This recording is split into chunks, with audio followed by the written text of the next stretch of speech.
Exploiting an atmosphere of general discontent, the rise of Bolsonaro is marking a significant shift in Brazilian politics and for the country's economy. Dubbed the Trump of Tropics, Bolsonaro continues to spark controversy due to his worrying admiration for Brazil's military regime, his rhetoric on race and women. While his foreign policy program remains, for the most part, unclear, his ideology seems to combine social conservatism with extreme economic liberalism.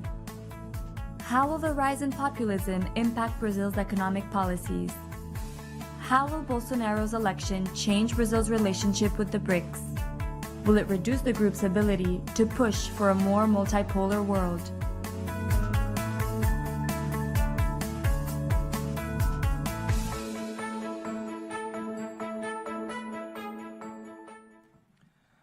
Ladies and gentlemen, please welcome to the stage our moderator for this session, anchor at MSNBC and NBC News, and senior fellow at the German Marshall Fund, Richard Louis. So how was lunch? Was it good? Yes. Hopefully we can heartily then move forward in what is probably this summit's shortest title, which is Brazil, What's Next? But probably not signifying necessarily the easiest answer either. I'd like to welcome up our panelists first, and then I'd like to go to all of you to get some ideas of what we should talk about. Please, ladies and gentlemen, welcome up our panel. First off, Laura Albornoz, Senior Fellow at the Adrienne Arsht Latin American Center, former Minister of Women's Affairs in Chile. We also have Geraldo Alckmin, former Governor of Sao Paulo, as well as a 2018 presidential candidate. And rounding this out, Alfredo Valladão, Professor at Sciences Pio Paris, Senior Fellow, Policy Center for the New South. All right. So I'd like to start with this, only to make sure that your fingers are still working after lunch. And since you have done this many times throughout the summit and the gathering here at Atlantic Dialogues, if you can pull out your phone, I have a very simple question for you. Just pull out your phone if you can, help us out here, and let us know, answer this very simple question. What do you associate in one word with Brazil? One word to describe Brazil. One word. You can say it out loud if that helps you type it, but again, one word to describe Brazil. And as I do that over the next 60 seconds, coconut tree is what somebody was saying, huh? Oh, I don't know what that is. I'd like to also get a sense from all of you as you type this in the next 40 seconds, what you would like from this session. And that will help us as we have many topics to cover and many questions to go through. So far, nobody thinks anything about Brazil. But come on, you can do it for us. Go and throw in one word that describes Brazil to you at this moment. This is fantastic so far in terms of the content we have to go through. Anybody, who's entered stuff in already? So maybe this is not quite working. It looks like our SpotMe's not working because they have put in some words. Let's move on to the next step then, because that does not seem to be populating, is what you want from this session. Anybody want to let me know? What would you like to learn in this session? Great. And your name and...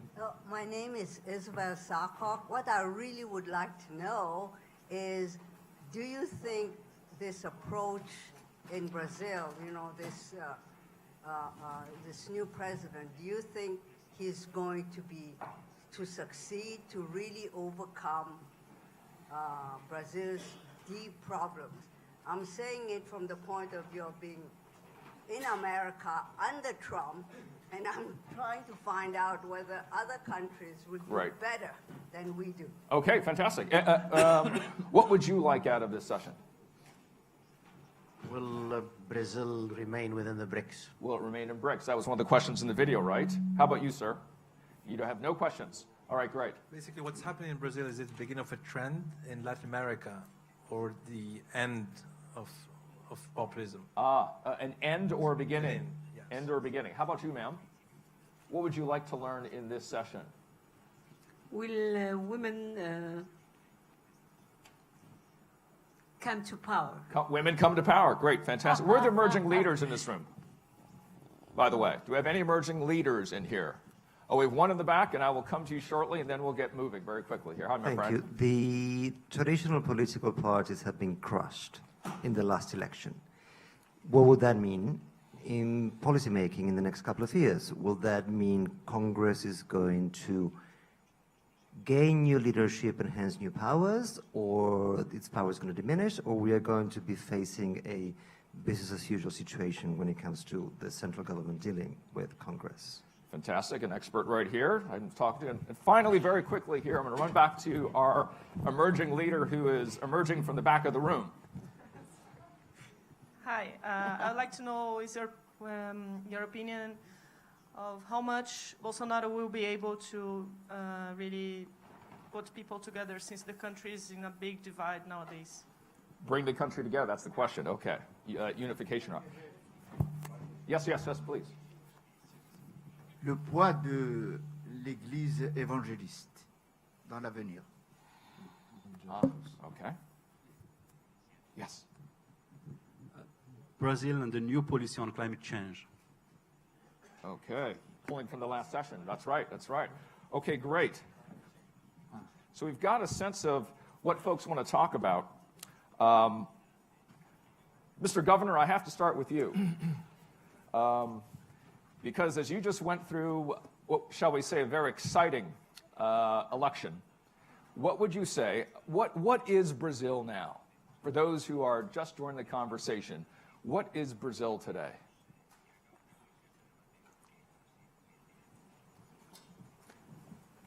Olha, agradecer o convite da Atlantic Dialogues, cumprimentar a Laura, o professor Valladão, nosso moderador, dizer que nós tivemos no Brasil uma eleição atípica por 3 razões.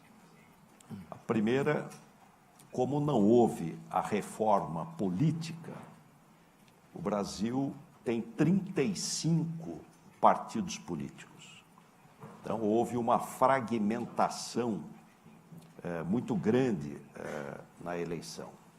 E como que uma falência da política.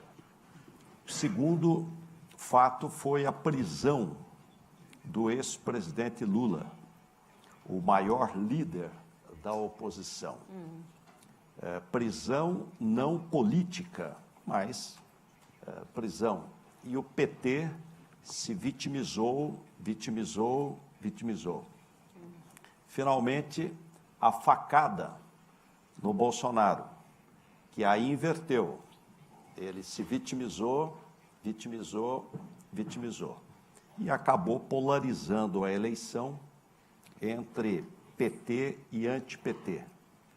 E o Bolsonaro ganhou exatamente por representar o anti-PT.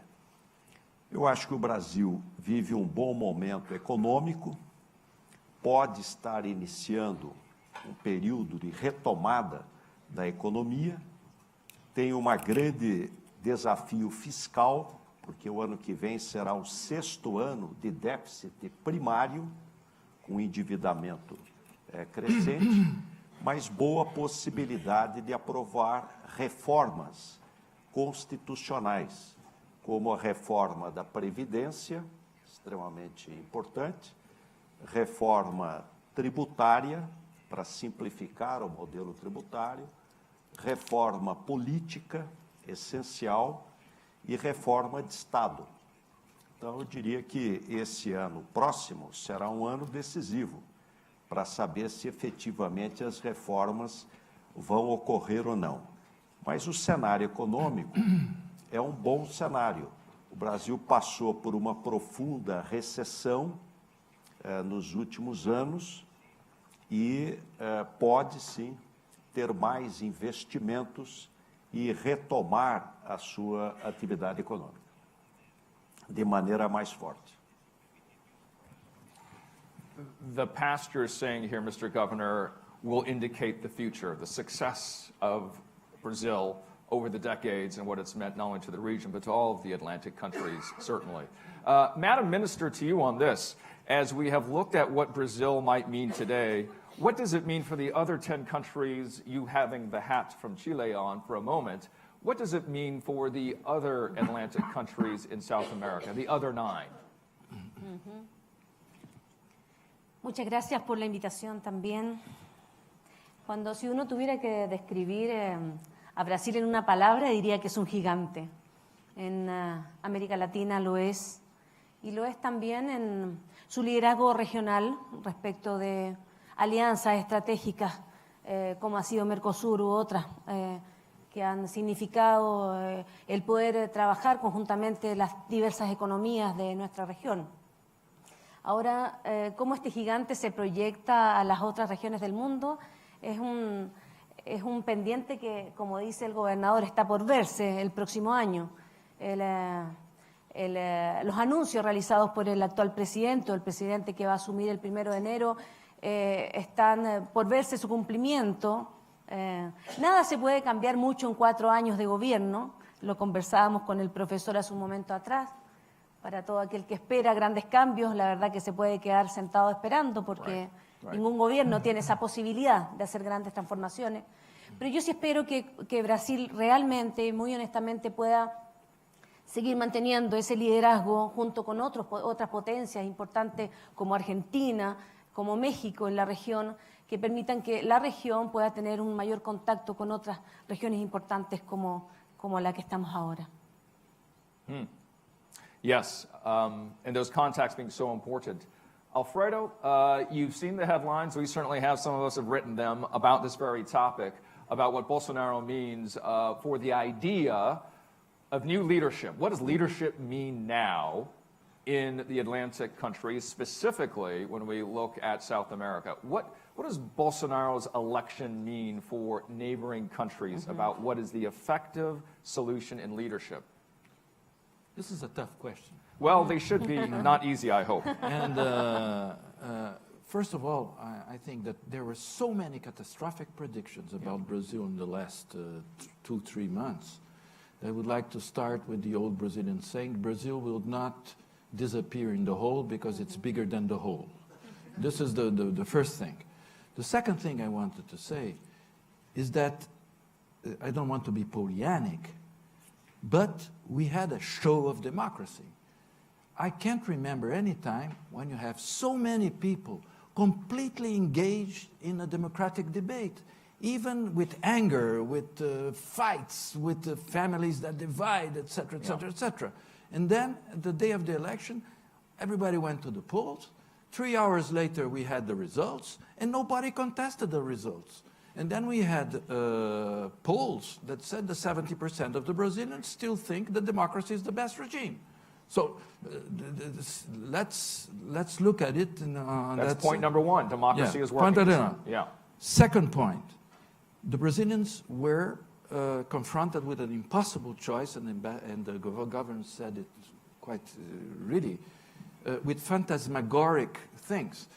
People were afraid that we were going down a military dictatorship. Other people were afraid that we were going down the Venezuelan regime and all that. So what happened is that the people didn't vote for someone. Yes, you had extremist groups that voted for their candidate. But most of the people, they didn't vote for someone. They voted against someone. And people are talking a lot about the presidential election. But more important, we should talk about the simultaneous legislative elections, where half of the Congress was blown away, or there's the new people. We have 30 parties in the Congress, and the whole traditional political class was kicked out. It's kicked out the bums. 53%. Yes, and this happened. It's not only a Brazilian phenomenon. We see that everywhere in the world now. People are angry with their governance, with the way they're represented, with their leadership, etc. So I don't know if Bolsonaro is a leader or not a leader. What I know is that people don't want anymore to keep with the traditional leaders and the traditional political system. What is going to come out of it We don't know yet. But then I think we're going to talk more about it. Right. But there was a huge rejection of the whole political class, and more so about the PT and about the Workers' Party, for one reason. The Workers' Party stayed in power for 14 years, so it was deemed responsible for the mess that we are on. So let's stay on that then. Mr. Governor, if they are being kicked out, who is the new ruling class? Based on the numerous parties, we know that by number by itself. Imagine that number of parties. Me coming from a small country in North America, having that number of parties, we got two. And we're looking at, again, 30, 21, depending on which house you're talking about in Brazil. That is tremendous. What is the new energy? What does this wave represent in leadership when you look at the two houses in Brazil? Olha, eu vejo que um dos problemas do Brasil foi o corporativismo. O país foi aprisionado pelas corporações, corporações estatais e corporações privadas. Para isso é fundamental a reforma política, porque o voto no Brasil é um voto proporcional, não é distrital misto, nem distrital. Isso estimula o corporativismo. Qual a minha preocupação? É que o governo que vai se iniciar priorizou as corporações e não os partidos políticos. Então, corporação, bancada ruralista, bancada da bala, bancada do armamento, bancada evangélica, ou seja, corporações e não o interesse coletivo, o interesse público, o bem comum. É uma aposta muito arriscada, porque você fica dependente das corporações. Isso é... So, Mr. Governor, the markets are enjoying right now the move, as you have seen, since in Q4, as we move into Q1. Yet the markets are also saying that you must get this whatever done by Q2. And the markets are saying by June 2019, if Brazil does not get its books in order, they will react accordingly. Now, one example or parallel to what we see with Bolsonaro in Brazil, because it has been said, again, Bolsonaro is Brazil's Donald Trump, is that the markets in the United States, for instance, after Donald Trump was elected, also spiked for two reasons, potentially. Number one, if this new leader was effective, it was business-friendly. If this new leader was not effective, also business-friendly, because then you get to basically operate underneath your own rules if you are in business. Those were two theories out there. How do those two examples compare and contrast when we look at Bolsonaro and what he means to the markets and business, and Donald Trump in his example of what has happened in the last year and a half? What would you say? Olha, são situações distintas, né? Bastante diferentes. Eu acho que, primeiro, a democracia no Brasil bem consolidada. Os Estados Unidos têm um sistema bipartidário. Nós estamos no Brasil com um sistema pluripartidário, que precisa, pela reforma política, diminuir o número de partidos. Já vai melhorar, porque na eleição municipal do ano que vem está proibida a coligação proporcional. Então, nós vamos reduzir o número de partidos no Brasil. Esse é um lado positivo. A outra é que me preocupa a política externa do novo governo. Por exemplo, para dar um exemplo, a questão do Pacto Global sobre Migração. Essa é uma questão do mundo inteiro, um mundo mais rico e um mundo mais desigual leva a uma questão migratória maior. Então, esse problema que existe hoje, ele vai crescer típico, né, de um mundo mais rico e mais desigual. Nós vamos ter um problema migratório maior. O Brasil é um país de imigrantes. Nós, em São Paulo, dizemos que São Paulo é a terra onde japonês fala português com sotaque italiano. Nós somos um país de imigrantes. Então, nós devemos estar no Pacto Global sobre migração. É responsabilidade do país. Não é obrigado a nada, mas é uma questão de princípios, de valores. Sobre a questão climática aqui colocada, espero que o Brasil se mantenha no Acordo de Paris. Até porque, se saísse do acordo, isso será altamente prejudicial ao agronegócio brasileiro, que é o polo mais dinâmico da economia brasileira e que cresce fortemente, que é o agronegócio. Mr. Governor, Madam Minister had described Brazil as, in one word, giant. I forgot to ask you, what's your one word to describe Brazil? Olha, One word. Desenvolvimento. Development, okay, yes. In the past, fantastic, fantastic.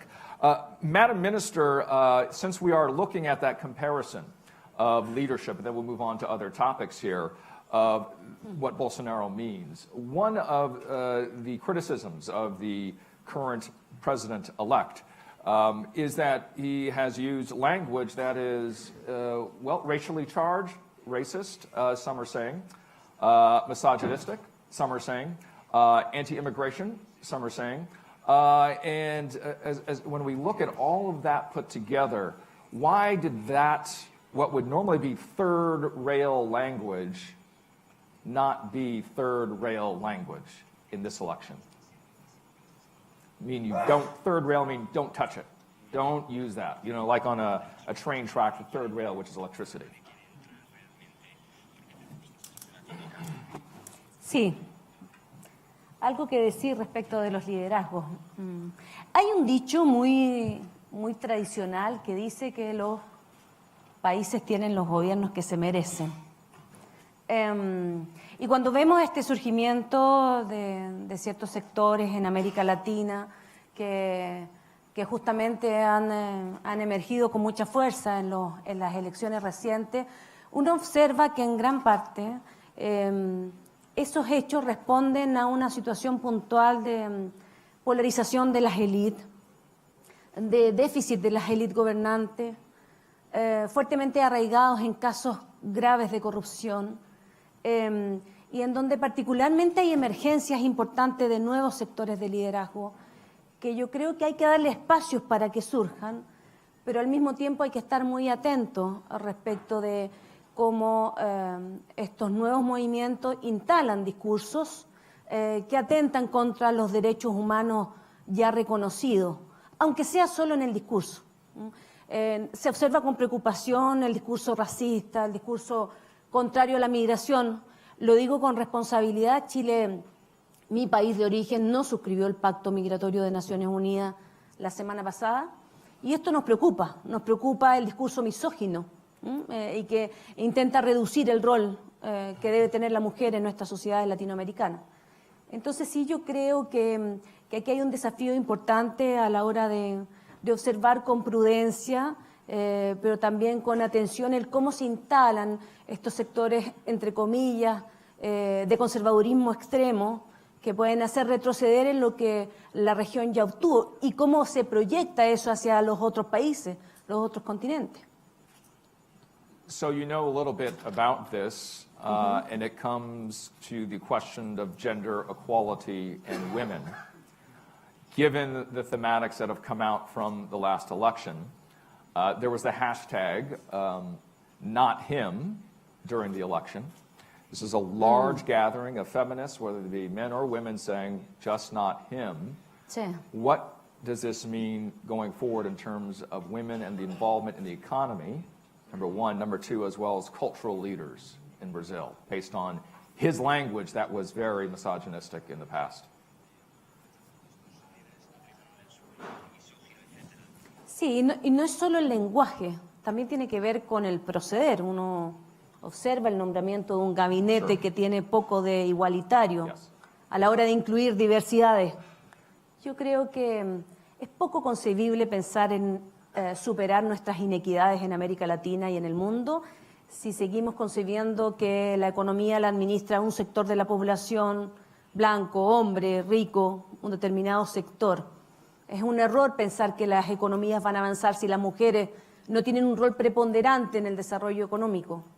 Me correspondió ser directora de la principal empresa productora de cobre de mi país y este discurso está muy probado por diversos estudios. Entonces, es definitivamente contraargumentativo escuchar nuevamente estos discursos tan conservadores y tan agraviantes respecto de la mayor población del mundo, que son justamente las mujeres, pero también incluyen ella otras diversidades, no solamente las mujeres, los migrantes, las personas afrodescendientes, etc.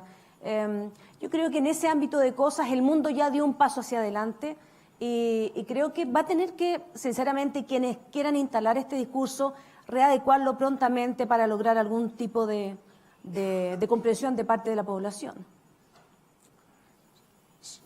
So very quickly then, Madam Minister, is it getting better or worse for women? Has the bottom been hit and it's a bounce back in Brazil? Have we hit the bottom and it's going to get better, or is it still going to get worse for women and girls? Very quickly. Yo creo que este discurso le hace mal a los derechos de las mujeres. So Me Too has an opportunity there. Alfredo, I want to move to the question of parties. You brought that up, the number of political parties, and what that also means about the electorate. In this last election, you were alluding to some of the data points that you were following, right? It saw a movement towards the right from the outer urban areas, it has been said, at least by analysis of voting. That's where the swing vote may have been, not only in the rural areas, which represents, 1 out of 7 people, which was 1 out of 5 just 20 years ago. What does the number of parties represent in terms of what the electorate's thinking now and where it's going to go? As the government said, if we don't have a political reform, people vote directly not to a party, but to a candidate most of the time. People don't vote parties. Has that changed? No. Some vote by party, as you know. No, not really. Yes, you have some people who vote like parties, but most of the parties in Brazil don't have any program, no ideology, nothing. So it's a question of corporativism and clientelism, local, etc. If you look at the map of this election and you see where the candidate from the Workers' Party had the most votes, it goes exactly with the regions where you had the assistential programs of Bolsa Familia, for example. You can see it very, very clearly in this. But what I think is extremely important, and I would like to answer the person who asked about the evangelicals. There was a study that the government knows very, very well from the Workers' Party that said that in the periphery of the big cities, where you have this very, very small and modest middle class that was going a little bit up during the Lula years and that is losing now their place. And a lot of them are in the evangelical sphere, and they now have a new kind of ideology, which is what we call the theology of prosperity, like in Protestant countries, which says, we don't want the state, we want to have entrepreneurship, meritocracy, individual success, that's good, to be rich is good, etc. It is these people and little towns or medium towns where you had this kind of people that went from the Labour Party to the anti-Labour Party movement. So right now you have a problem inside the Congress, which is when Bolsonaro, in Brazil, a president is not all-powerful. He has to pass through Congress, to the judicial system, to society, etc., etc. I think that regional courts. No, I think regional leadership. Yes. Yes. I think it's going to be very difficult because for everything he wants to do, he will have to invent a coalition inside Congress, nearly vote by vote, individual by individual, because I'm not sure that with 30 parties, the guys who are in the parties are disciplined with the leadership of the party. Mm-hmm. So it's going to be a very complicated maneuver. And that complication we'll see in the checks and balances, right, as these systems are tested amongst each other. And Mr. Governor, absolutely. Yeah, as you saw in North America, that's been happening, a test of the checks and balances amongst the three, again, branches of government. How would you see, come January 1, the first test to the checks and balances of Brazil? What would you be watching out for?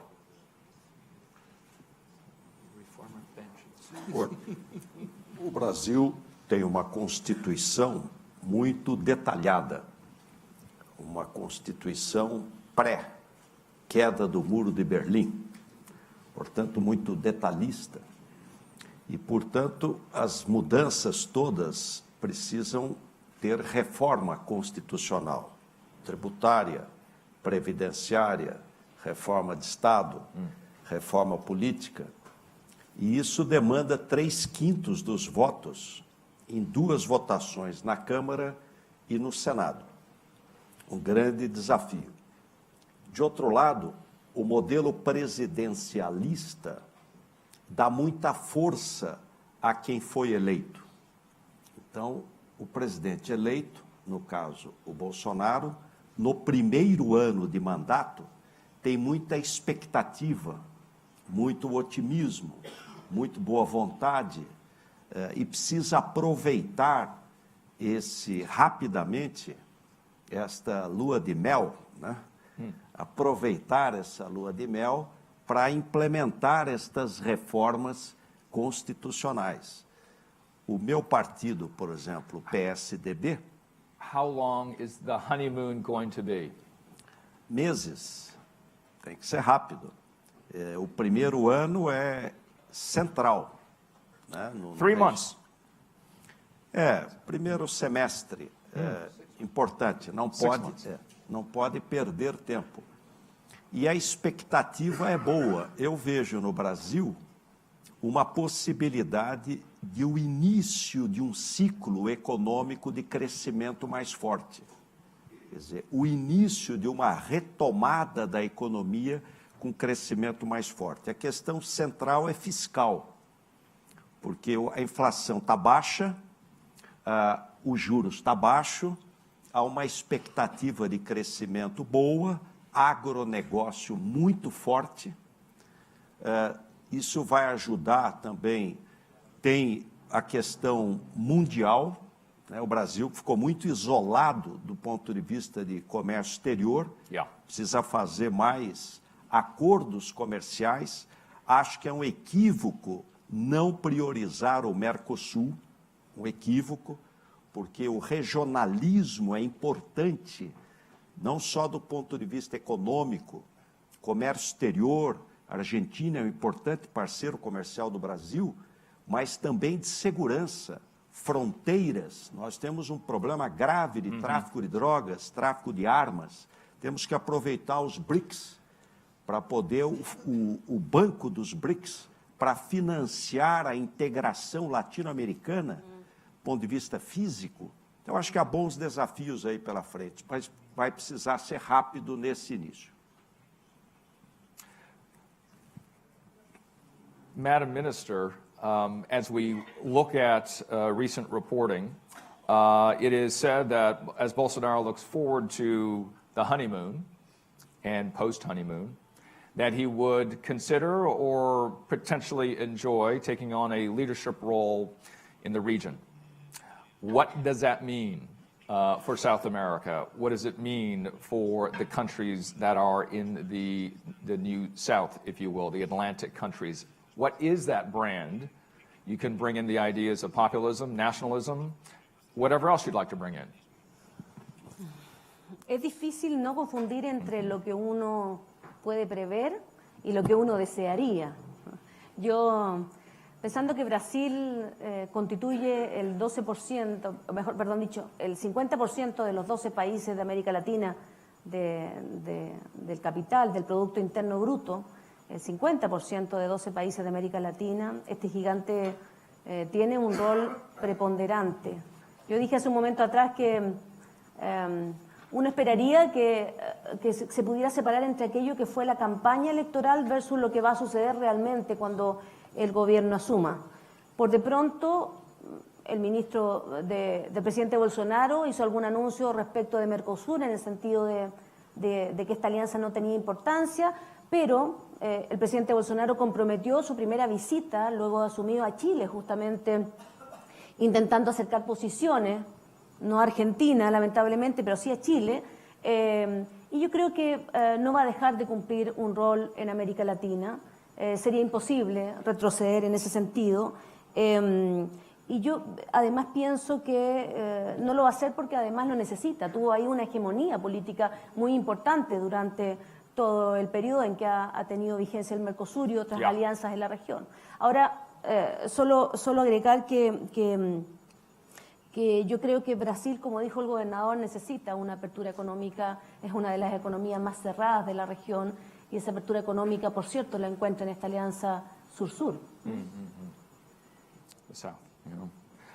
Alfredo,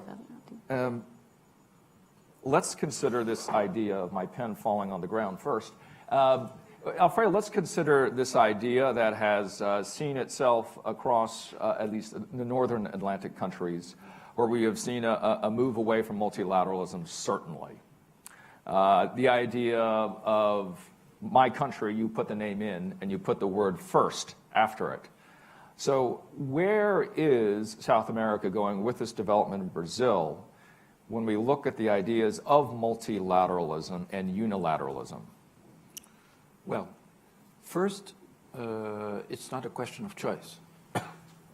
Your country can say, let's try bilateralism, because it has the chips to play that kind of game. Brazil doesn't have these chips. But it's true that the new economic team that we have there wants to open up, put competition in. Good for business is what you're saying? Try to modernize. Good for the economy? Good for business? Yes, it wants to business, modernize the economy, all this. And so they need technology, they need the big markets of the North. Sure. So they already said, we want to be very close to the United States, a little less to Europe because they don't really believe in Europe yet, but I think they'll come there. And in a certain sense, the tendency now is less south-south and more north-south. This is the tendency. We need multilateralism because what we export, etc., needs multilateralism. So even if we say we don't need multilateral, we don't have the chips to play the tentative bilateral games. I'll give you just one example. At the beginning of the campaign and after he was elected, some people from Bolsonaro, even Bolsonaro, said, we're going to get out of the climate pact. Immediately, the guys who said no was the agribusiness, which is the biggest Brazilian asset. Why? Because they need the climate pact in order to certify their products to export. So they said, no. So they backtracked on this, and I don't know if he's going to keep that on. So what I'm trying to say is that multilateralism is not, or unilateralism is not a choice. He has to do it. As for Mercosur, we have to take care. Mercosur has reached its plateau many years ago. It's not functioning very well, Mercosur. And for the simple thing, we cannot export more or import more from Mercosur. We are already there. And that's why this new, not Bolsonaro, but this new economic team is saying, let's go to the whole South America, for example. Let's put Mercosur and the Pacific Alliance countries and all this to be a little more. Alfredo, you're also bullish, like the markets are for the moment, and I think the markets with 24 hours television and social media, they want results immediately, and that's impossible, because in Brazil, president is not all powerful, and the lobbies against that, the lobbies that don't want to open up the country, are closing in. So one also asked a question. We've heard that thematic before, that there are checks and balances, and the president's not all it's powerful. not checks and balances. Well, you're saying that the president's all powerful, but we have seen across the world now, especially in Atlantic countries, those who've taken on the executive branch and have, if you will, stretched those limits a little bit, have put more circles around what was only one circle of power and influence. Just to counter what you're saying, but I do understand what you're saying for the moment. Okay, I want to get some more questions. Go ahead. From everybody out here. But before I do that, and I know you're going to get in on this, Mr. Governor, if I gave you $1 to invest in infrastructure, what would you spend it on first? Olha, o Brasil precisa urgentemente de uma agenda de competitividade.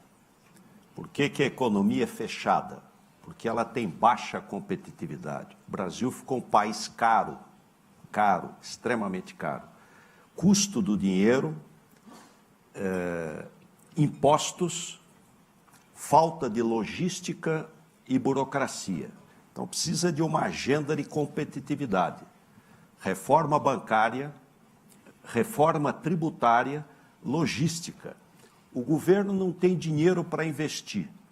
O ano que vem, o déficit primário, sem pagar nada da dívida, nada, 77% do PIB, a dívida pública bruta do governo geral, 6º ano de déficit primário e 2% de déficit primário. Então, precisa ter um problema, não tem como investir. Precisa trazer a iniciativa privada para investir. PPPs, concessões, ferrovia, rodovias, hidrovias, energia, e tem capital no mundo. Precisa segurança jurídica, agências reguladoras, bons marcos regulatórios, e eu não tenho dúvida de que vai haver. Eu fiz em São Paulo um grande número de concessões, por exemplo, na área de rodovia. Empresas do mundo inteiro participaram. O mundo inteiro participaram. Tem demanda, o Brasil tem tamanho, tem escala, então tem demanda. So that's a lot of dollars from where I'm from, or a lot of dirhams, where we're at today here in Morocco. A lot of things you would be spending spaces on. My good friend here, my good friend. Thank you. Hello, I am the Brazil correspondent for the Financial Times, and there's a quite big elephant in the room. Alfredo, you've spoken about the need for multilateralism, which is obvious, but there seems to be different views within Bolsonaro's cabinet. The financial technocrats have one view, the generals have another view, and let's call it the ideologues have another view when it comes to China. So what do you foresee is going to happen between Brazil and China during the Bolsonaro administration? I mean, the agribusiness is key for the Chinese, and vice versa. Vale, for example, is key for the Chinese, but vice versa. 38% of Vale's sales goes to China. Same with poultry, and you name it. So what do you foresee? How much of, as the minister said, was campaign rhetoric when it comes to China, and how much is going to come into play? And review for us what has been said during the election about China. Well, Bolsonaro has said repeatedly that China, he was quite cool, let's say, to China. He said, it's not buying in Brazil, but it's buying Brazil. So I just want to get an idea of what do you feel it could happen. One of the statements, too much China, though, right? Too much China, China buying too much in Brazil. To you, Alfredo. Today, there was an article in the New York Times saying that China is slowing down dramatically. Brazil, the link between Brazil and China is a very strange link because it is our first commercial partner, but we sell to China what? Soybeans and iron ore. Come on, we don't live on that. Yes, you can do a little bit when the prices are high, is okay. But China will need less and less of our iron ore, and probably less and less of our soya, because it will give something to the United States, it will give the thing. And it's true that the Chinese have a policy of investing in natural resources or infrastructure things in other countries in order to control that. And it's true that in Europe, in Latin America, even in Africa, there's a lot of people say, hey, this is neo-colonial way of doing things. So in that sense, probably the new economic team in Brazil will be less forward-looking to China, even if we cannot dispense China, because we'll still keep selling our soya and iron ore. But the Chinese are not going to buy our industrial products because they're, as the government said, we're not competitive on that. So probably the idea is to say, no, we want to integrate more with the big economies in order to find the good niches, value added, new technologies, et cetera, et cetera, et cetera. But I don't think Brazil will go to war with China or even say that we are the best allies of Trump with China. We'll play as usual that kind of little game. We're with nobody, et cetera, et cetera. But it's true that there's an inflection on this. Madam Minister, I could see your face. You have an opinion to share with us. And do reflect on what Bolsonaro and Brazil today means for the next chapter for BRICS. Bueno, Brasil, o mejor dicho China, le compra a Brasil el 22% de sus exportaciones y lo mismo hace con otros países latinoamericanos. Cuando China tuvo una desaceleración hace pocos años atrás, en Chile nos preguntábamos si era la oportunidad para ampliar nuestra matriz productiva y eso no pasó. Lo que pasó es que hubo menos ingresos por el cobre, pero seguimos siendo dependientes de las grandes potencias.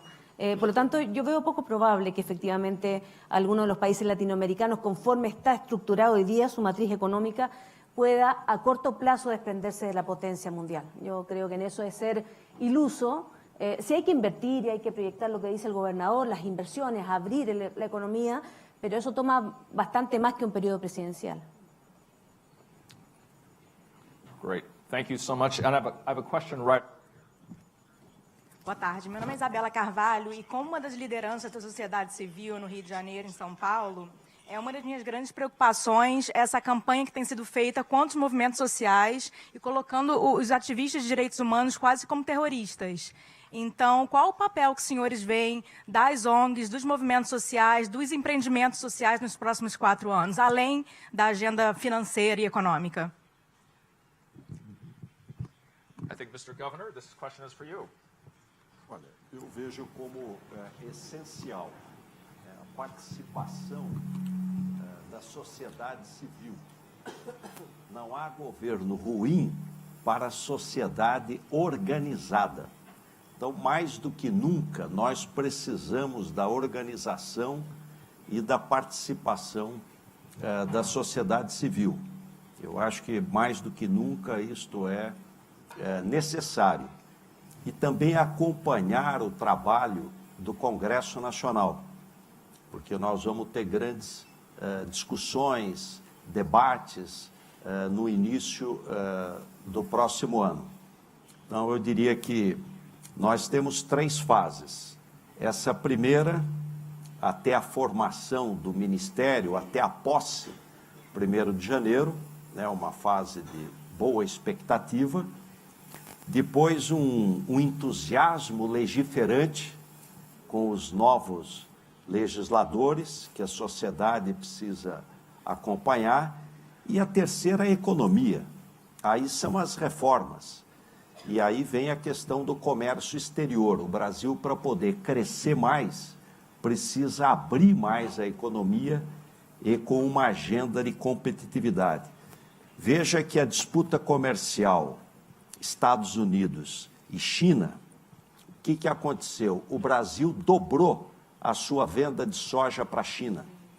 Então, o Brasil não tem que entrar nessas disputas comerciais que, no fundo, estão lutando por espaço, por mercado. O que precisa é fazer mais acordos comerciais, Mercosul, União Europeia, entrar no Transpacífico, no TTP, África, expandir e defender princípios, livre comércio, não deixar ter protecionismo, lutar pelo livre comércio, instituições internacionais sólidas, importantes e organização da sociedade civil.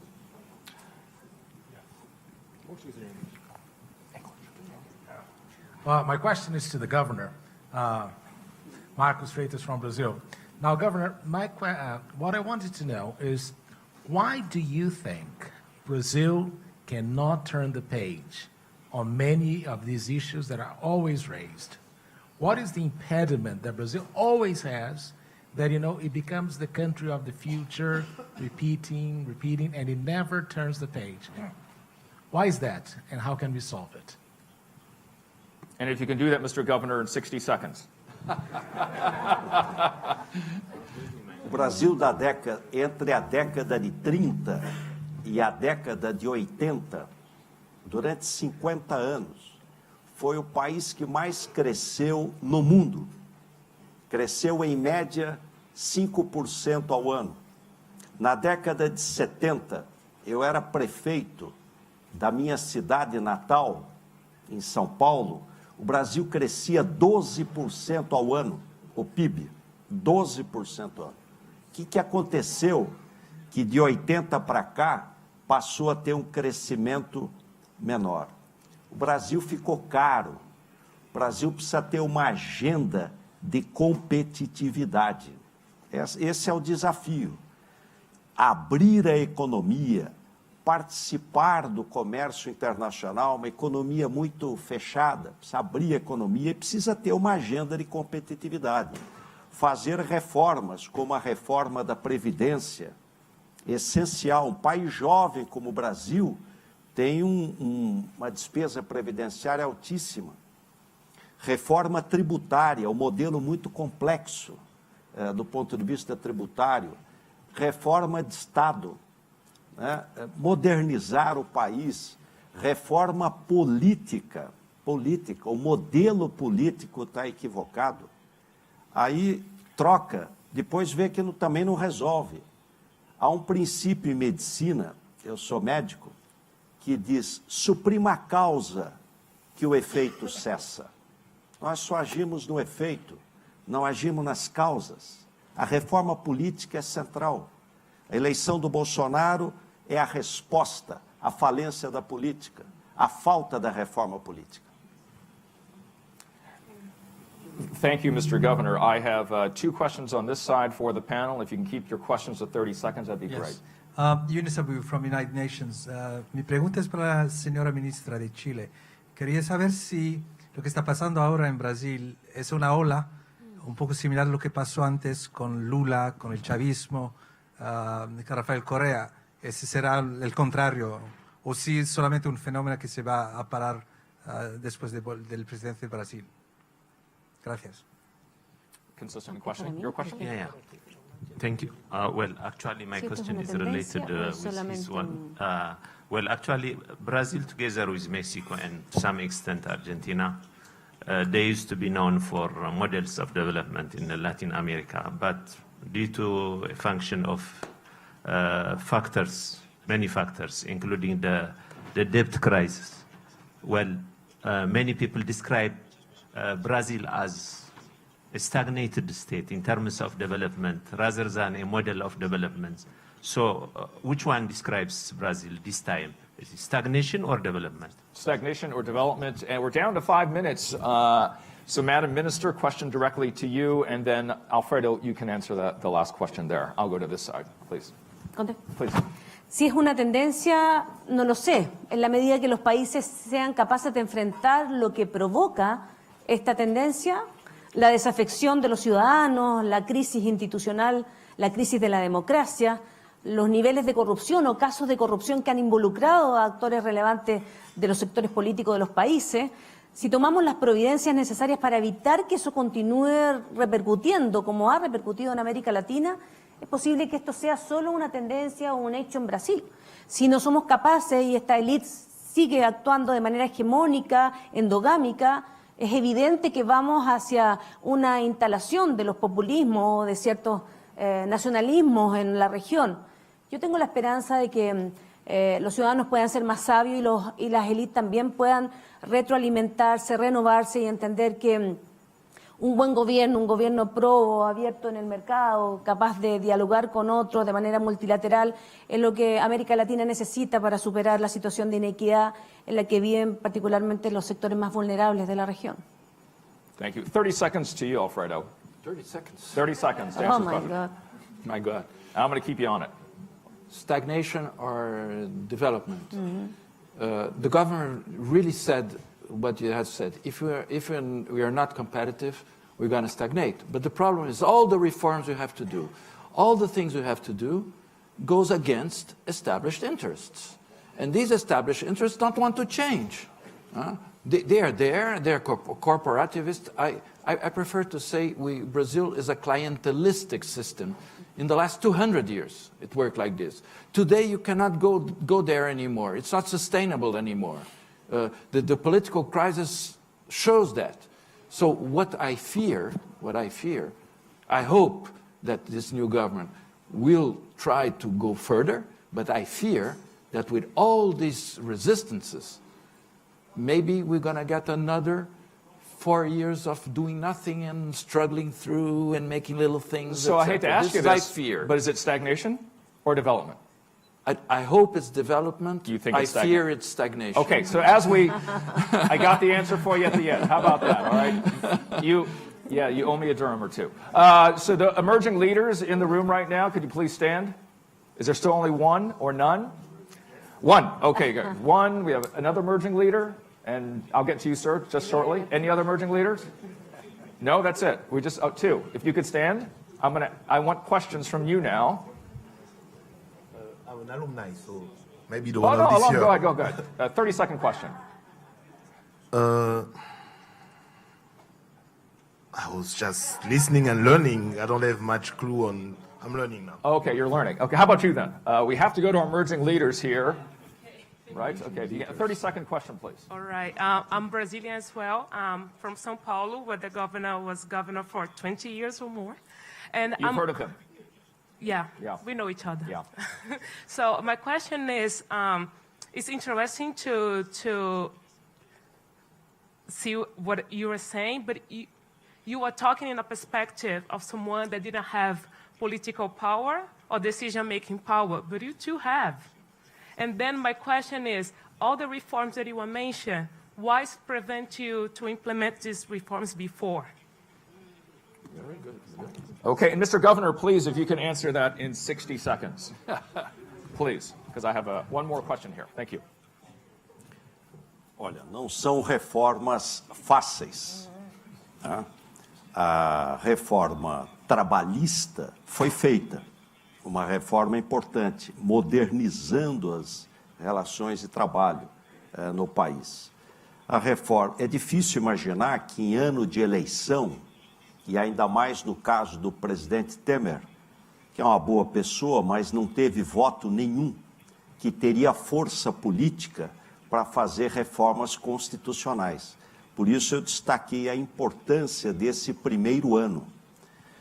Reforma da Previdência, e eu quero chamar a atenção que não pode ser só sobre o trabalhador da iniciativa privada, sempre defendi um regime único de previdência, tanto para o setor público como para o setor privado, um regime só de previdência social até um determinado teto. Reforma trabalhista, o Brasil é um continente, quantos Brasis existem dentro do Brasil? País extremamente com diferenças, você precisa harmonizar a federação, cabe ao governo federal unir, harmonizar a federação para poder fazer a reforma tributária, mas não é fácil. Já foi feita a trabalhista, eu acho que a sociedade está consciente da importância da reforma previdenciária, tributária, de Estado. Então, é mais fácil de ocorrer agora. If you can keep your question to 30 seconds. Alors, je suis old leader et non pas young leader. Alors, ma question à Monsieur le gouverneur, dans ses déclarations, le président Bolsonaro a des déclarations assez proches de Donald Trump, teintées de populisme, il faut dire les choses telles qu'elles sont. Alors, ma question, est-ce qu'on peut envisager à l'avenir une certaine alliance entre les États-Unis de Donald Trump et donc le Brésil de Bolsonaro, et quel impact ça aurait sur le Brésil et sur le reste de l'Amérique du Sud? Merci. A young and emerging leader by heart, by passion.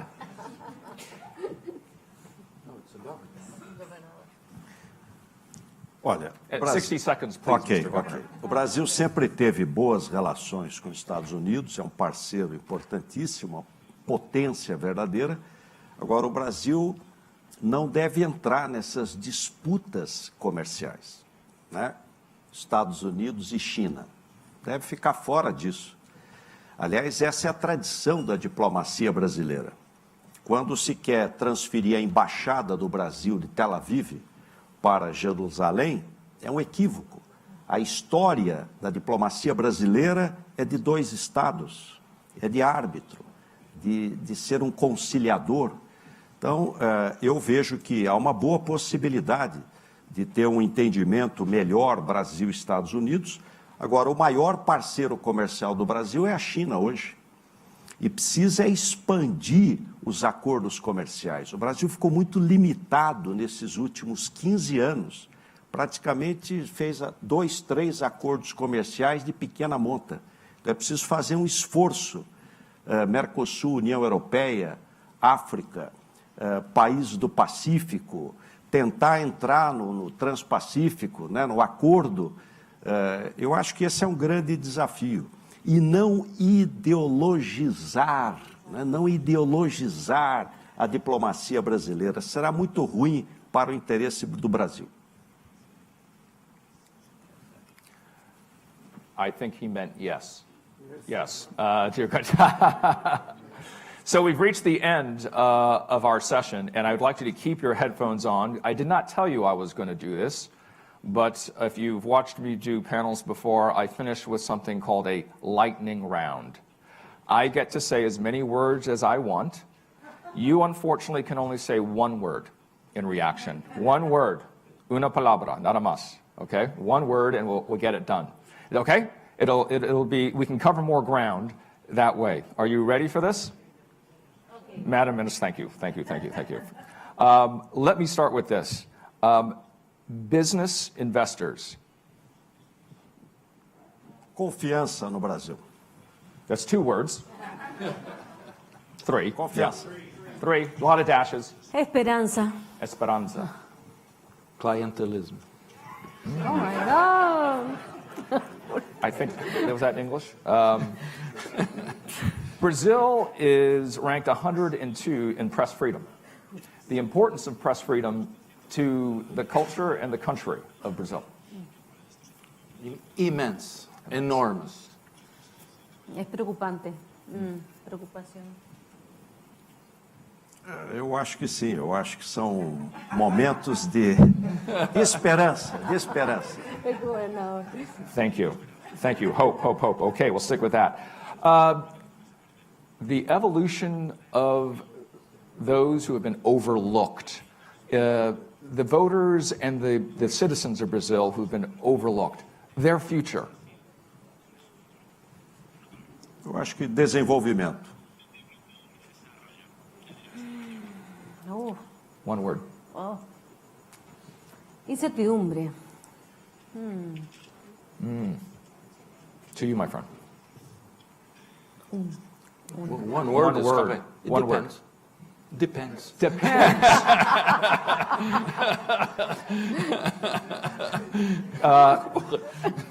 So the question has been put out there about conservatism.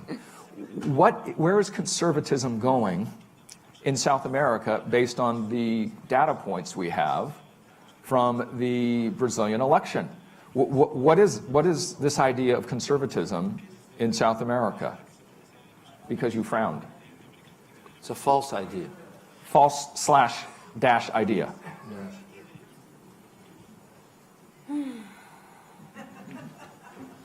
Una. Una. Oh, uf. Conservadurismo es retrógrado, retroceso. Backwards. Okay. No mundo tão rápido, né? Tão rápido, de mudança tão depressa, o caminho é reforma. Okay. More than one word, but we'll take it. Yeah. Reforma. Important. Women. Women. Todo poder.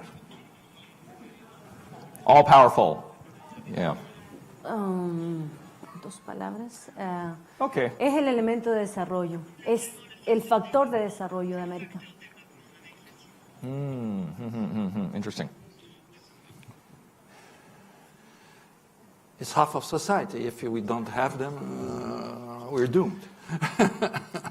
One word. Yeah, I don't understand. One word, please, Alfredo. You can do it. One word.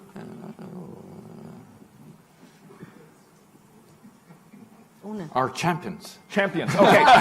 So back to the title of this session, which is. Oh, I love this front row. This is a great. Yeah, this is fantastic. We're just all together here. Brazil, what's next? Brazil, what's next? I already said that. Nice or not nice? Un poco más de lo mismo. Crescimento. And I finish with this final word association, Atlantic dialogues and Brazil. Olha, eu acho que o Brasil vai passar por uma grande reforma política. E depois dos extremos virá um centro radical. I think he's still running. Yo propongo que sea en Brasil, es más cerca el viaje. Estoy por Brasil. You were talking about Atlantic dialogues. Atlantic dialogues in Brazil. I think we should do one in Brazil, but we have to fight. We have to find people who are ready to do it in Brazil. Well, we have found 3, evidently, and you're going to be leading us, Alfredo. A warm round of applause for our panel. Thank you. Thank you to all of you.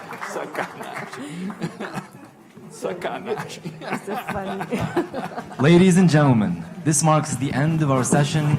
We will now break for coffee and reconvene at 3:45. We will reconvene at 3:45. Thank you.